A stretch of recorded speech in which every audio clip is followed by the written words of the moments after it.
créer des colloques entre les parties prenantes, qu'il a fallu bien entendu définir, il faut des protocoles, qui a le droit et comment on peut émettre une proposition. Tout ça a émergé, on a maintenant, chaque personne, vous pourriez proposer une réforme du Bitcoin, les gens pourraient la lire, on irait la discuter sur les forums, je pourrais la lire et la discuter aussi, donner mon avis, et personne ne pourra imposer, bien entendu, sa voix. Ça, c'est d'ailleurs une critique que je ferai au papier de Philippe et Lovelock. Ils soulignent, moi je reprends parce que je partageais avec eux, je l'avais bien entendu déjà découvert, cette double gouvernance, mais attention, ils font comme si cette gouvernance était dans la main des développeurs. C'est totalement faux, les développeurs n'ont pas le pouvoir qu'on leur donne. Éventuellement, pour le cas du Bitcoin, je pourrais souligner que le pouvoir repose énormément dans la main des mineurs, mais même en disant cela, je vous dis, ce n'est pas exactement le cas. C'est aussi pour ça que c'est un bon exemple, et que mine de rien, cette gouvernance, on peut dire elle a du mal à trouver des solutions, c'est vrai, mais en même temps, personne n'a la capacité ici d'imposer sa solution. Et je trouve ça quand même assez intéressant en soi, parce que les mineurs à 90% voudraient changer le code. Si nous n'acceptons pas de le faire, moi je ne change pas mes wallets ne seront pas en compatibilité avec eux. On recréera une autre chaîne, et en fait ce qu'il faudra faire, mais là pareil, il y a des plans B, hein, ils ont pensé à des attaques. C'est-à-dire que s'il y a un fork, si la chaîne se sépare en deux voies séparées, et que c'est les mineurs qui l'ont décidé, c'est les mineurs qui ont la capacité de calcul. Donc en fait, ils vont venir, ils peuvent nous tuer, nous, puisqu'on est les petits. Donc ils ont la même capacité de calcul, ils peuvent nous tuer. Mais si on change, on pourrait changer l'algorithme d'un coup, ils ne peuvent plus rien faire contre nous, et on maintient le même historique. Alors, il y aurait bien entendu un split, qui pour moi va signifier un problème de gouvernance, c'est que la communauté vient de faire un schisme. Au niveau de sciences humaines, c'est bien que la communauté ne voit plus de commun entre elles, mais elle préfère choisir des voies séparées. Mais c'est tout cela que m'amène à penser les crypto-monnaies.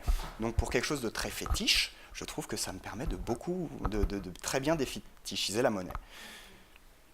Merci. Alors, bon, il y a plein de doigts qui se sont levés. On peut en parler dehors aussi. Ouais, on retourne tout demain matin. Très très court, s'il vous plaît. Trois questions très très courtes et puis une réponse Très finale. courte. Mais en étant très court. Bah, je pense que c'est assez lié à ce que vous venez de dire. Comment justement les monnaies sociales, on va dire, pourraient s'emparer un peu de la technologie des crypto-monnaies pour faire un peu de, enfin pour démocratiser la création monétaire. Je crois que Timon va parler de ça, il me semble. Non, je vais surtout vous inviter à la session de samedi.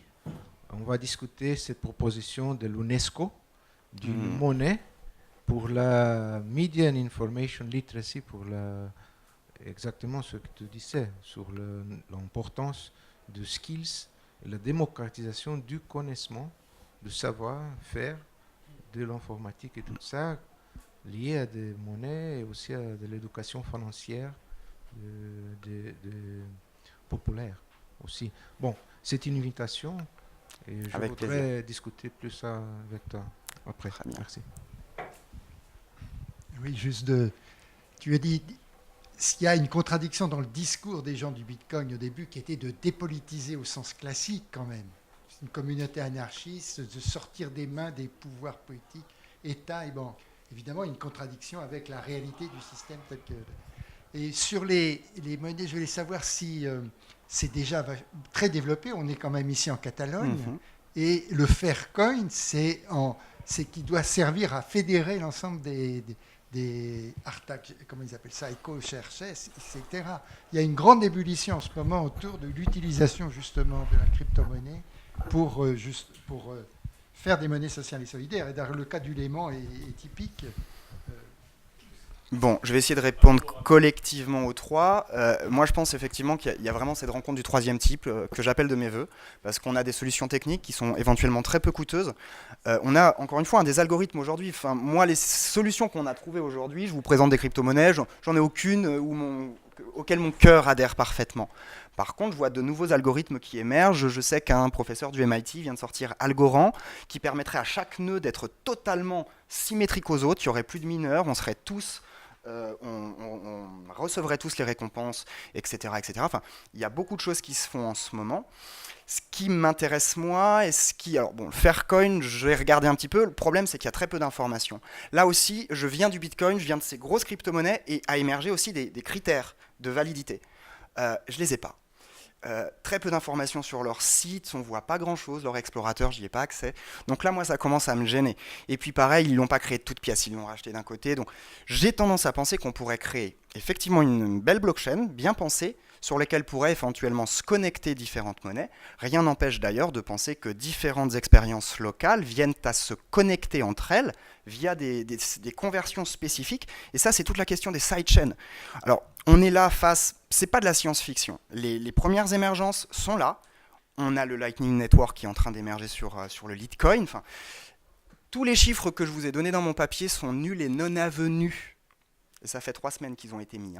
Le marché a doublé en 2 semaines.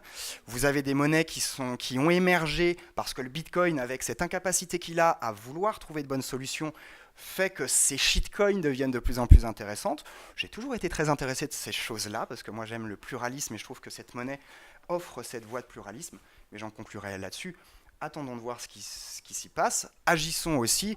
Moi, je rêve par contre d'une chose, parce que j'essaye aussi de faire un petit peu une enquête ethnographique, de fréquenter ces gens-là. Sachez-le, c'est pas des gens comme nous non plus. On pense pas exactement le même monde. Il y a beaucoup d'argent qui est venu, ils ont les dents longues et aiguisées. Donc, ça serait bien que d'autres personnes avec d'autres valeurs essayent aussi d'en faire quelque chose, parce qu'elles sont polymorphes et on peut en faire de grandes choses. Merci à vous tous.